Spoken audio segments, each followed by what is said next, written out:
A year ago, I started an AI native services company and we're on track to make over $2.5 million in revenue with zero external funding. And that's because me and my co-founder know how to create content on LinkedIn that attracts leads, and we taught our team of 20 how to do it as well. 80% of the revenue I just mentioned came from LinkedIn, and I've generated over 4.5 million impressions in the last year on the platform and am currently sitting at 46K followers. Knowing how to use content as a lead gen channel allowed me to launch this business with zero external funding because it's basically free to create content. And so it's been a life-changing skill for me to have learned, and I wanted to create this guide that I wish I would have had when I was starting for anyone who's looking to start posting, has already started posting, wants to do things the right way. So I'm going to be breaking down the entire system in 7 parts, starting at profile optimization, then going to content strategy, then content ideation, then design, then copywriting, then repurposing, and then finally lead gen and retargeting. And then by the end of this video, you should have all the resources you need to get started. So let's get into it. I'm starting off the guide with profile optimization because it ties back to a core tenet of what makes good content, specifically B2B content, but honestly, all content types. Good content does one of two things. It either educates people or entertains people. And usually that doesn't involve selling your product in your post. Now, there is some formats that you can tie in to talk about your product a little bit more while entertaining or educating people. And there's obviously that bottom of the funnel content that you're going to want to add to the mix. But generally speaking, you're not going to be selling in your content. You're going to be trying to generate impressions, educating, entertaining, and you're going to rely on your profile or your website to do that education and that selling. Ultimately, if you put yourself out there and you show your credibility and you show the facets of what you do in your business, people are going to want to educate themselves through your profile and through your website. And so you don't need to do that selling through your content. It comes across as salesy. You can make content that's generally interesting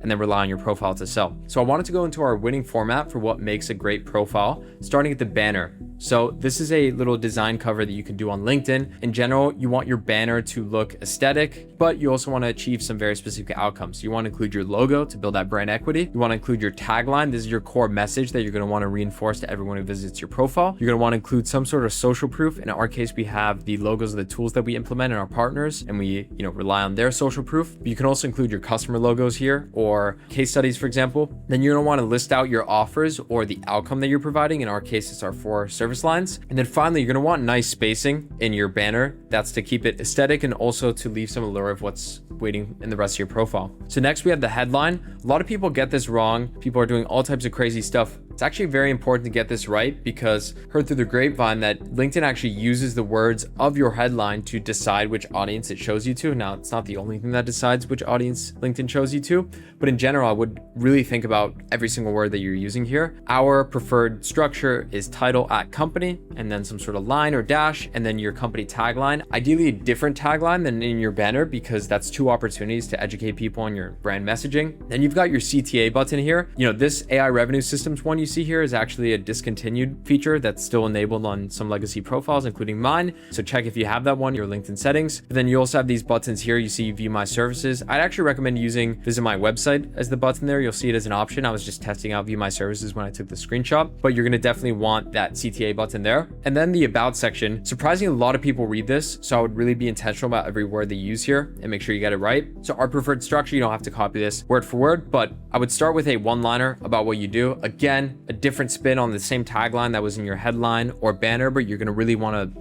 all have it glued together in some core brand messaging. Then you're going to want to go into some sort of social proof. This is very important. I would be very intentional about, company names that you might drop, numbers that you talk about, the results that you've driven. You can check my social proof lines for some examples, but I would really be intentional here and try and pull your most impressive credentials from your background. Then I'd go into some sort of problem solution description. Now you can use this bullet point structure. You can also do it in a different way, but generally you're going to want to talk about the problems that you solve through your content and your business and describe how you solve them in a unique way so that people are enticed by your mission. And that's actually the next section, your mission. This is the most important. You're going to really want to succinctly describe what you do as a company so that people, without having to do extra searching, have a very clear idea of what you do. And then CTAs, very important. Ideally use some sort of emoji to break it up. And that's our ideal structure for the about section. Then for the featured section, you generally want 2 to 3 different links there. So the first thing that I would always have is some sort of CTA to your ideal action that you want prospects to take.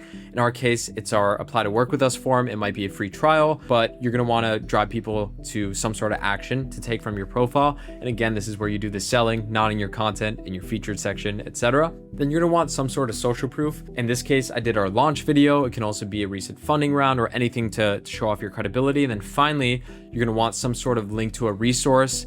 ideally gated. And that's because it's an opportunity to own your audience, take them out of the platform. In our case, I'm giving away this GTM Flywheel playbook, but for people to actually download this playbook, they need to give me their email. And so that's a great way to capture emails from your profile and not be too reliant on LinkedIn for your lead gen, and enroll those people in your newsletter, downstream sales processes, etc. Then finally, your experience section. To be honest, a lot of people are trying to prove themselves a lot in that experience section. I think that it's better to be a little bit understated there, depending on your credentials. Obviously, if you're early on in your career, you're going to want to prove yourself. It's great for applying to jobs, but if you're a founder or an exec, you don't need to over explain your entire experience. It should explain itself. You can include some highlights of your numbers, your achievements and past roles, but I don't think having a giant job description is necessarily great for positioning. But you're going to want to be very intentional about your current company. That's where you actually have another opportunity to do some selling, more sales oriented language. And so I would do a brief description. This can start to repeat some of the other sections that you have, because you're going to want to reiterate the same message home. Ideally some sort of product and features, and then another CTA with a thumbnail, because you can include media in these. So another opportunity to get people to your website. Ideally here, you can be a little bit more prospective or future thinking in the way that you describe your company, just so people are more interested. Stay tuned in the journey.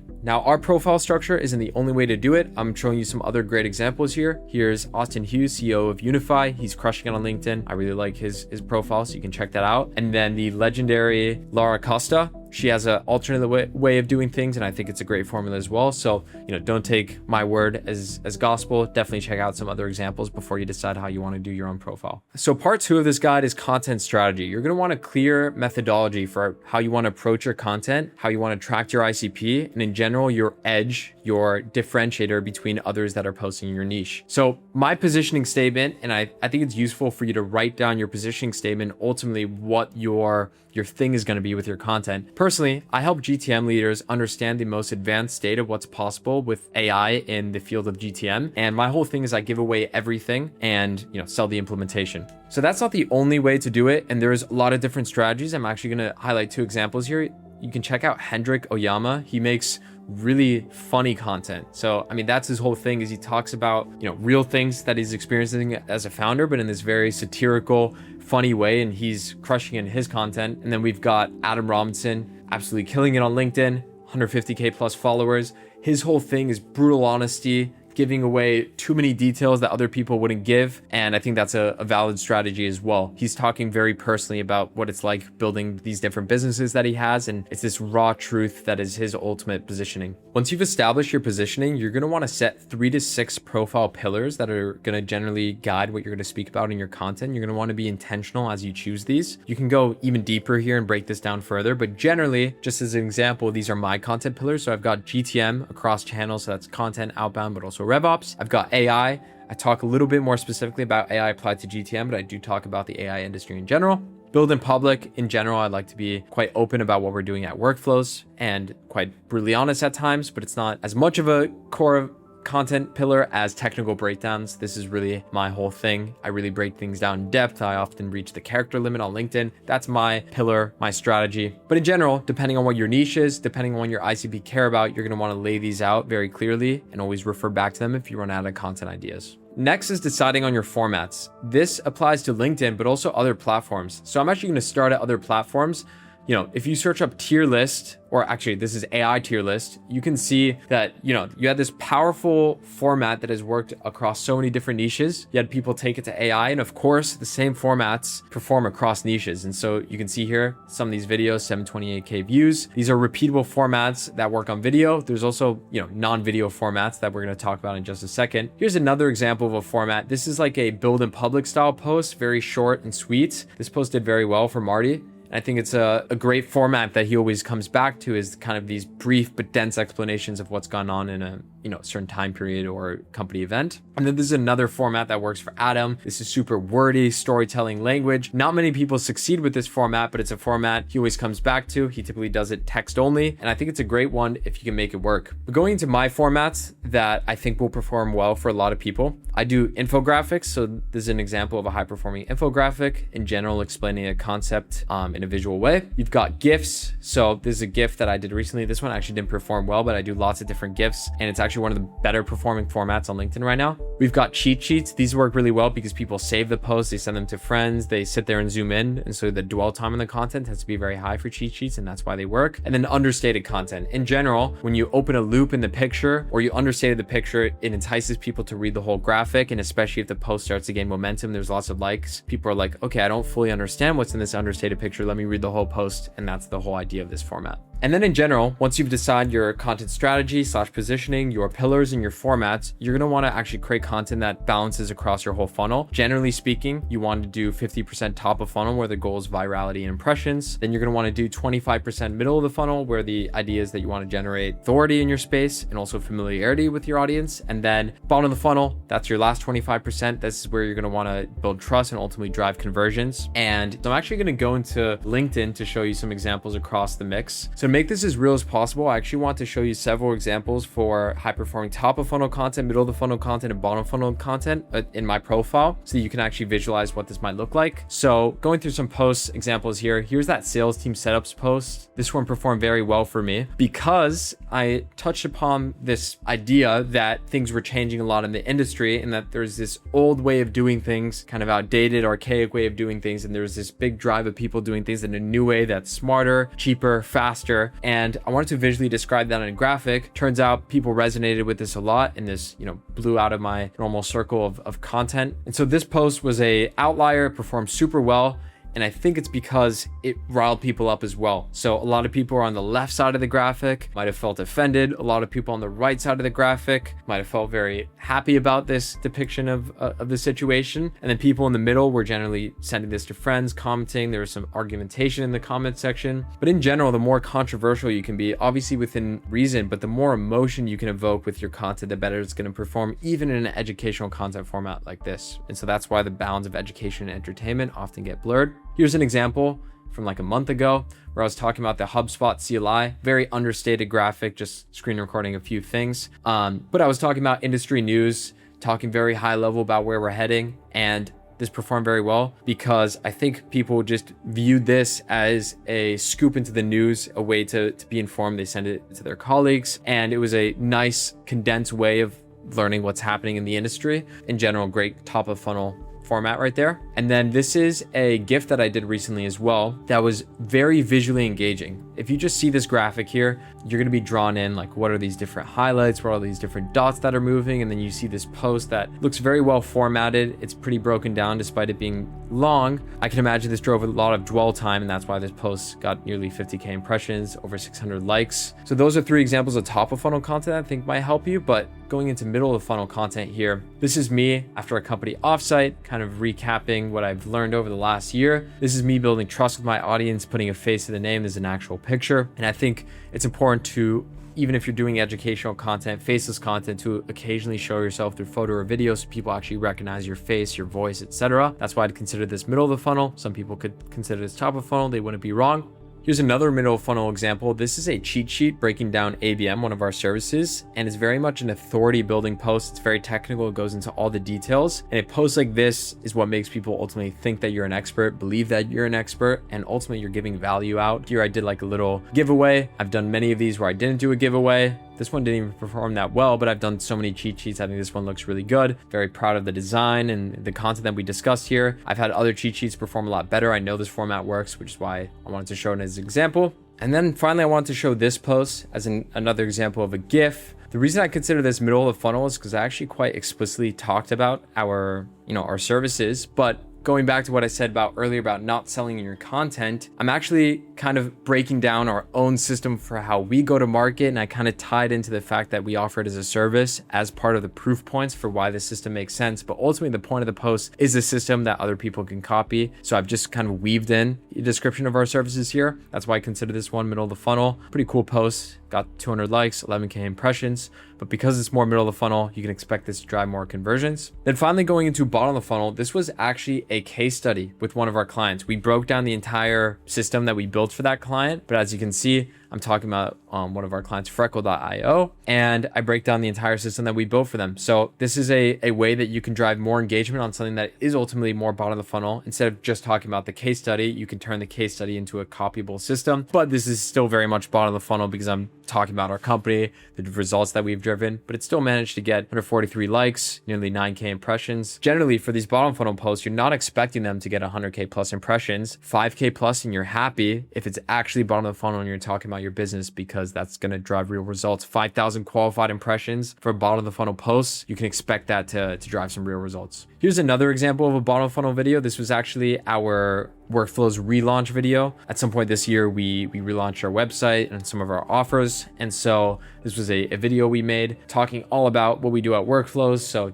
very bottom funnel, still generated over 12,000 impressions because we did this engaging video. Of course, this is not needed for a launch, but definitely helps. And then for this last bottom of the funnel format, you can actually link to external resources, ideally credibility pieces or things that build your authority in the space. But I wrote this article with Kyle Poirier as a guide on ABM. He's a very reputable person in our space. He has like over 100K followers and a massive newsletter. I'm very much here hyping up the value that they're going to get from reading this, and I'm actually linking it in the comment section here. One small note about LinkedIn: ideally you don't include links in your posts because they don't want to bring people outside of the platform. I know some posts still perform well with links, but generally I like to include them in the comment section. I consider this bottom of the funnel because ultimately I'm educating people in a long form piece of content, a technical piece of content. We booked a ton of meetings from this article because anyone going ahead and reading this is one, going to get a ton of value if they actually read it, and two, they're going to trust you a lot if you give them that value. So in general, great bottom of the funnel format is linking to external content pieces, whether that be an article or a video or a lead magnet, a gated content piece. That could be a great way to educate people on a longer form piece of content, because LinkedIn is ultimately not long form. You could consider it maybe medium form, but generally it's more short form content, but you can link to some longer form pieces in your posts, and it could be a great way to get people to consume some longer form pieces.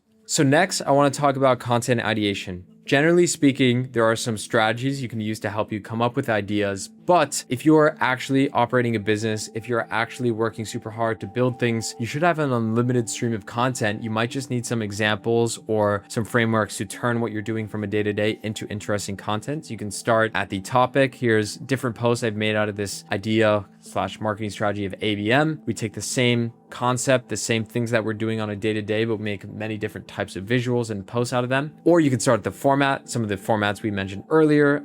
Also workflows, videos, carousels. In general, you can think about, oh, what's an interesting video I can make about X? And then, that can be your way that you come up with the idea. You can also start at the template. So I'm actually going to link this down in the comment section and you can check it out for free. But this is actually an internal resource we use for ourselves, for clients, and has 17 different proven content formats/templates that have worked for us in the past. Each of these has an example of a post, sometimes multiple examples, reasons why it worked, input needed from you or a client in this case, some questions you can ask yourself to come up with a similar idea, and some ideas for the visual/attachment media format for the post. Then we actually have a copy format for each of these, some hook strategies. As you can imagine, we went super into depth doing this across 17 different posts. So I would highly recommend using this. It's probably my most useful recommendation for coming up with ideas because we put a lot of time into it. Another great source of content ideas can actually be from top creators. People have been doing it for a long time. You can ultimately take their formats and repurpose them. This can be from other niches or your niche directly. However you want to do it. By taking from other niches, you can sometimes innovate within your niche. But I think this is a great strategy, especially if you're starting out. There's a saying that good artists copy and great artists steal. Now, I definitely wouldn't recommend stealing from anyone, but you would be crazy to reinvent the wheel when there's other people doing it successfully right now. So you might as well learn from what they're doing. And then finally, the number one way that I actually come up with ideas is by managing everything in a content pipeline. So ideas don't come in ideation sessions. They come throughout the day. They come throughout doing work. And so I have this content pipeline here. I have a specific stage for ideas. And whenever I come up with an idea, I simply put it in Notion. I might write a few notes and I come back to it. And that's been a great way for me to operate in my day-to-day, come up with ideas, quickly note them down, not lose focus and context switching. And then when I go ahead and actually develop my posts, I'm coming back to ideas that came from actual experiences. And this is basically the only way I come up with ideas is just through my day-to-day and writing them down. The next part of the guide that I wanted to cover is design. I really believe design was a huge moat for me and the company growing on LinkedIn.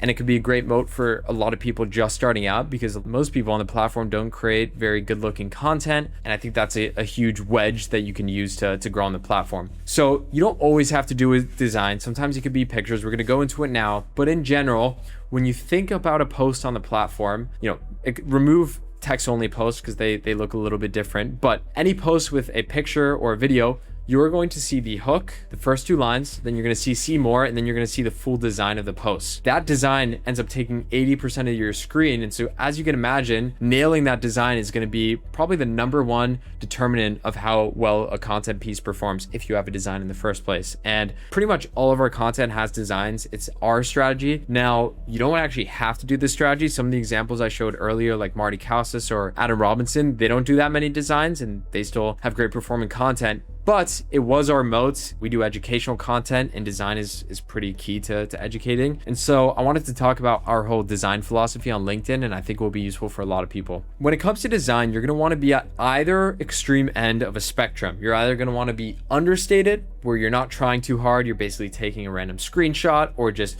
quickly putting something together. So this seems very low effort and genuine and authentic. That's the whole thing about understated content. Or you want to seem overstated. You want to look better than your competitors. You want to look fancier. You want to look more visually appealing. The absolute worst thing to do is be in that ugly middle ground where it seems like you've put in effort, but the output isn't good. That's what makes people think that you're not great at content. You either want to be understated or overstated. So when it comes to understated, it's best for news trends, showing real examples of things, hot takes, personal stories. So here's an example of an understated kind of like Claude design. I mean, you can consider this overstated. Maybe this isn't the best example.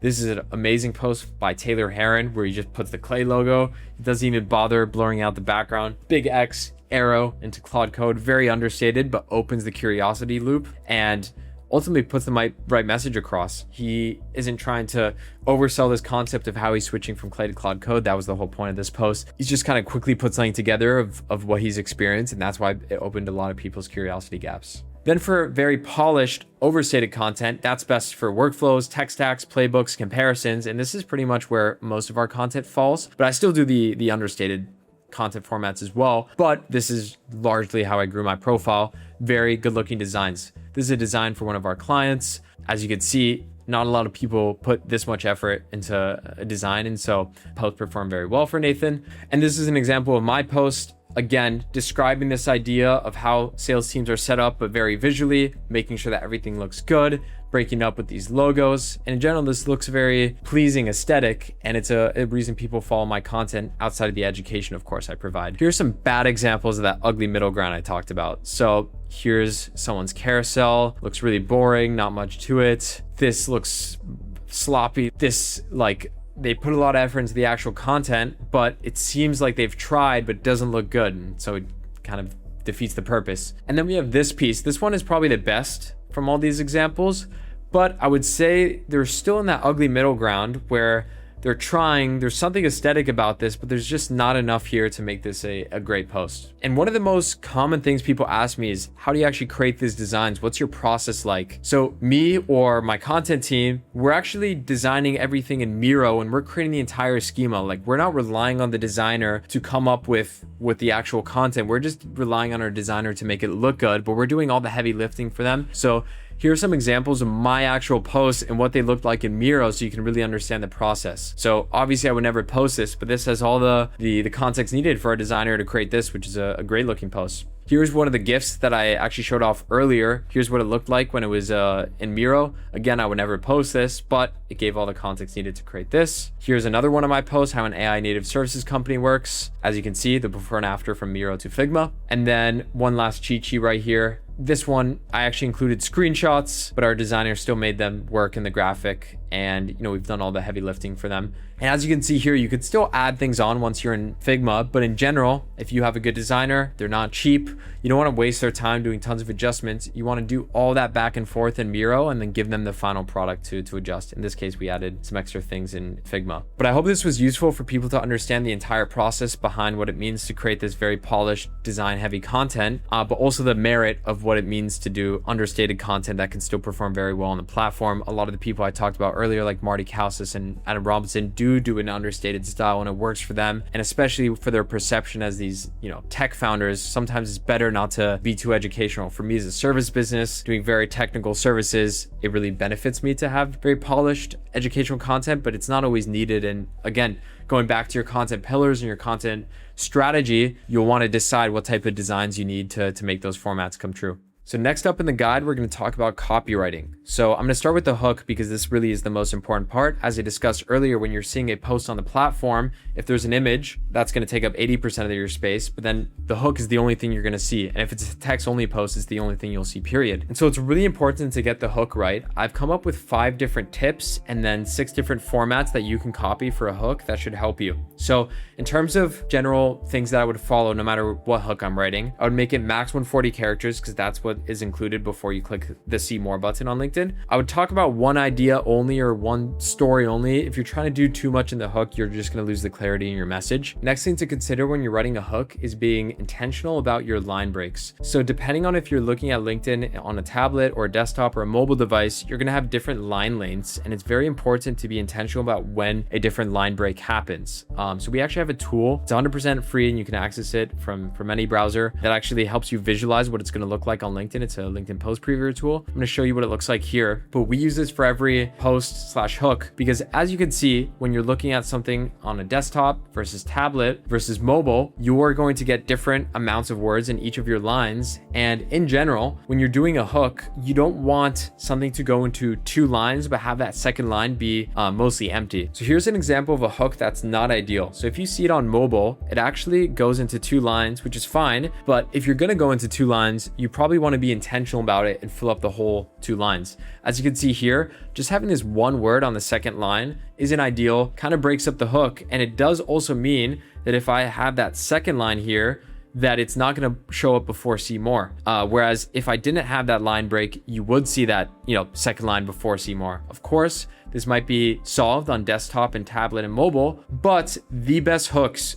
will be very intentional about what is shown before the see more and where the line breaks happen. So this leads into the next tip, which is curiosity gap. In general, this is for any content platform, especially LinkedIn. In your hook, you're going to want to open a loop that you end up closing your content piece, but by keeping that loop open, you're gonna give people a reason to click see more and read the rest of the post. And what do I mean by open loop? That could be telling the first half of a story, talking about some sort of number, but then not telling people how that number came to be. It could be showing the first half or part of a process and they have to see the rest of it in the post. But in general, if you don't have any sort of curiosity gap building in your hook, you're going to have very little reason for people to click see more and your post is not going to get many impressions. So this is an important one for all content platforms. The last hook tip I wanted to talk about is in general, you want to have some sort of pattern interrupt. With AI especially, everything on the platform, on any social media platform, to be honest, has become so samey, but it's so important to, in general, be a bit different. This is probably the hardest tip to interpret, but in general, the best hooks that you're going to see out there, do something different and approach things in a different way. Of course, you can copy a great hook format, but a great hook format is still a good pattern interrupt. And then there's 6 things that I would try to include in your hooks. Now, you're never going to be able to include all 6, but I would try to include at least 1 or 2 of these, if not more. So the first is alluding to some sort of resource, some sort of value that people are going to get out of the post. And that's a way to open that curiosity gap that I mentioned earlier. Credibility, this one is so important. If people don't think that you're authoritative enough to speak about a certain topic, they're not going to really care to hear your opinion on it. So in general, credibility is one of the most important things to hit in your hooks. Next is storytelling. Some of the most viral hooks that I've seen are storytelling hooks because everyone loves a story. And if you can tie a story into the actual concept that you're speaking about in your post, you're going to do well. The next thing you're going to want to try and do in your hooks is talk about trends. This is pretty self-explanatory why this would work. But in general, if you're talking about topics that are performing well on the platform, you're going to be able to harvest some of that traffic through talking about the trend. The next thing you're going to want to achieve in your hooks, and this is probably the most important out of them all, is numbers. I try and include numbers in as many of my hooks as possible. From a fundamental perspective, it's good to break up text with numbers. It looks more aesthetically pleasing, but even more so, it's a great way to establish credibility or to do storytelling. And so I think it ties into some of the other hook concepts here. And then the final thing you're going to want to try and achieve in your hooks is social proof. This ties in a lot into numbers and credibility. But if you can actually talk about real examples of why you're qualified to talk about something, copywriting, that's going to be the best way to build credibility. So next we're going to go into the actual copywriting. To be honest, I can't hold your hand here. I can't tell you what words to write. And as I said earlier, content is ultimately about educating or entertaining, and the words you use is simply how you achieve that outcome. And there's many different ways to copyright. Copywriting is so subjective, but instead of telling you how to write copy every single time, I can give you some tips that will apply no matter how you're writing copy, and that in general, I think will apply to most of the people watching this video. So we've already talked about the hook, why it's so important. The next tip is less is more. So some of my posts actually reach the character limit. That's not to say a long post can't perform well, but I and any other good content writer is always going to try and minimize the amount of words used to describe a concept. If you can say the same thing in less words, you might as well. You're going to save time for the reader. You're going to make the post more easy to skim through. In general, going to be a better post to read. So even if you're doing a long post, try and include as many concepts in that post as possible because you're being as precise with your words as possible. Next is readability. Now, I did talk about how Adam does these chunky posts that perform really well for him, but he still writes in a way that is very readable. He has a great storytelling technique, but in general, for my content, I like to be very intentional about line breaks, how many words are in each line to make it as easy as possible to skim.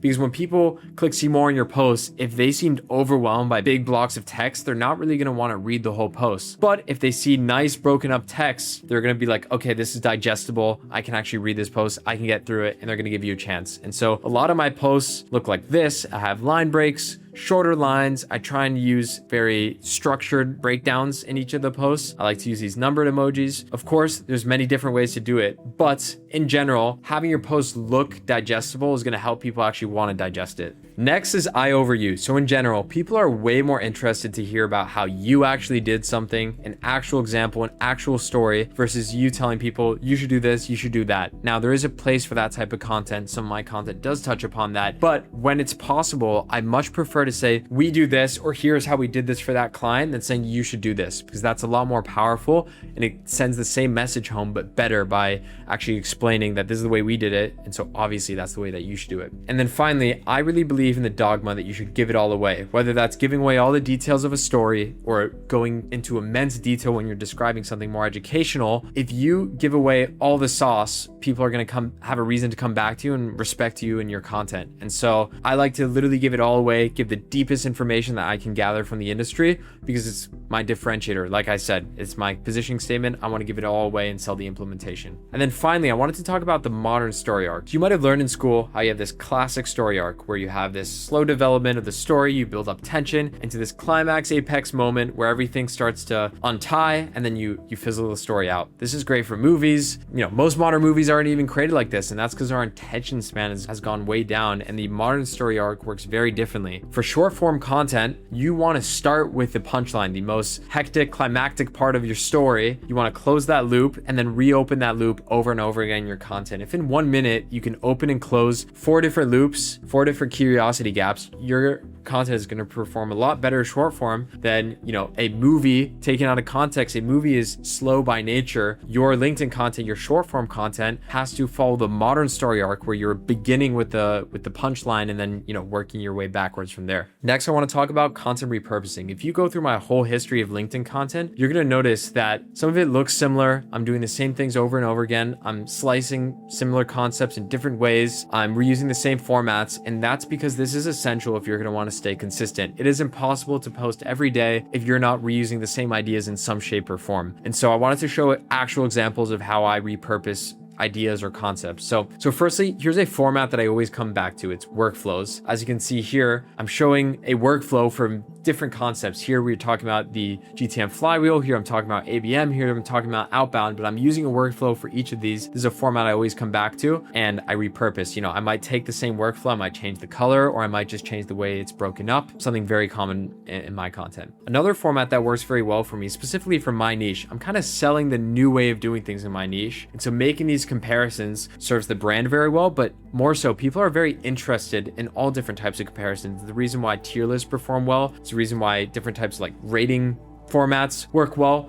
People ultimately want to be evaluating the way that they're doing things. They want to be told the better way to do things when possible. And so if you can make very clear distinctions between this is the old way of doing things, this is the new way of doing things, could perform quite well. Again, this is kind of a deep cut, but a format that I really think about a lot. I always think like, okay, is there any way I can describe the old way of doing things and the new way of doing things in a way that makes sense? Another topic for me that I always come back to is talking about GTM tools. As you can see here, I'm literally just showing logos of tools in different categories, but I figured out 3 different ways I could do that. These are 3 different posts, and then each of these posts can obviously be repurposed further. And so this idea of taking a performing piece and slicing it in different ways is super important if you want to stay consistent. Here's another example. We built out our entire company OS on GitHub. I'm going to make a video about this soon, but here's me talking about it in 3 different ways. Each of these posts perform really well. People love this topic, and I'm trying to think of different ways to talk about it continuously. And I think that's super important if you want your content to perform, is to take these booming topics and concepts and really think about how you can hammer it down as much as possible and how you can exhaust the most out of that hype. The last and final part of this guide is lead gen and retargeting. It is so important if you want to actually make money from posting on LinkedIn to actually tie in everything that you're doing into your sales and marketing efforts. And so one key concept is capturing contact info. I talked a little bit about it before, but it's so important to own your audience. LinkedIn is a great platform, but I don't want to be fully reliant on them. What if one day they try and ban me? What if one day my content stops performing? I want other ways that I essentially own that audience so that I'm not fully reliant on this third party being LinkedIn. And so we're constantly trying to capture contact info through lead magnets or newsletter or giveaways, and all of this feeds into our actual newsletter, which is the way that we keep up with people over email. This is a great way to nurture people outside of LinkedIn. LinkedIn isn't the only content channel that matters, but it's a great way to funnel people into your other subscribed content channels like newsletter. But then zooming out, you're actually going to get a lot of information on LinkedIn that not many people are harvesting. So first of all, you're going to get people who engage on your content. These might have not been people who have booked a sales call yet, or, even put in their contact info in any of your free funnels, but you can actually scrape those people and still reach out to them via email, LinkedIn, DM, cold call, or LinkedIn ads. You can retarget them. It's a great way to get more out of your content. You can reach out to everyone engaging and essentially squeeze more out of that same audience. And the same goes with profile views. You can capture those with SalesNav or a tool called Teamfluence. Lead magnets, we talked about this before, but in general, the more gated content that you have to capture emails, the better, because you're going to be able to build up your email list and essentially own your audience. Like I said, followers. This is actually one of our favorite outbound plays. If you post on LinkedIn, you download your follower/connection list and you outbound them, these people are so warmed up by you. And so if I'm ever, struggling to get meetings, which fingers crossed hasn't been the case too much for workflow since we've started, this is the number one play that I'm going to do. Reach out to my connections, the people who have been seeing my content for a while. So you can actually extract those out of the LinkedIn platform. You're going to have an overlay of how that works, and you can download that CSV, enrich them in a tool like Clay, and again, retarget them across these channels. Website visits is another source of traffic that you can ultimately de-anonymize, because with tools like RB2B or Apollo, you can, without anyone filling out contact information on your website, simply from people visiting your website, this really only works in the US, based on their IP address and their mobile device ID, you can actually grab their LinkedIn profile and then enrich for their email and know who's visiting your site before they ever fill out contact information. When you're doing content well, you're going to drive a lot of organic site traffic, and this is a great way to really understand who's visiting your site, but also retarget them in the ways that we discuss. And then of course, you're going to book direct meetings. That's self-explanatory. But in general, across all these sources, we're funneling that into Clay automatically. That's our main data orchestration platform that we use. And we use Clay to basically feed into our retargeting channels, being email, LinkedIn DM, cold call, LinkedIn ads, which ultimately leads to us booking more meetings from the platform. This is an example of what a Clay table might look like. This is us subscribing to a Jungler webhook that scrapes all of our engagement, and we are basically filtering that and finding the relevant qualified leads from that engagement to then retarget in different ways. And then when someone really cool comes through, we might send a Slack channel message like this, where we might want someone to call them or directly message them once we see that engagement, because it's a really hot lead. So that is our entire LinkedIn system. It's the same one we used to drive over 42% month over month growth with over 1 million LinkedIn impressions over 6 months for our clients at Freckle. It's the same system we use to generate content for the YC and A16Z backed companies that we work with on LinkedIn. What we do at Workflows goes beyond content. We build the full go-to-market system behind startups that you probably know. And so if you're a B2B business and you need help with your GTM systems, make sure to book a call using the link below. And finally, if you found this useful in any way, likes, comments, and shares are obviously appreciated. I'm still starting out this channel. Thank you so much for getting through it if you made it this far, and I'll see you in the next one.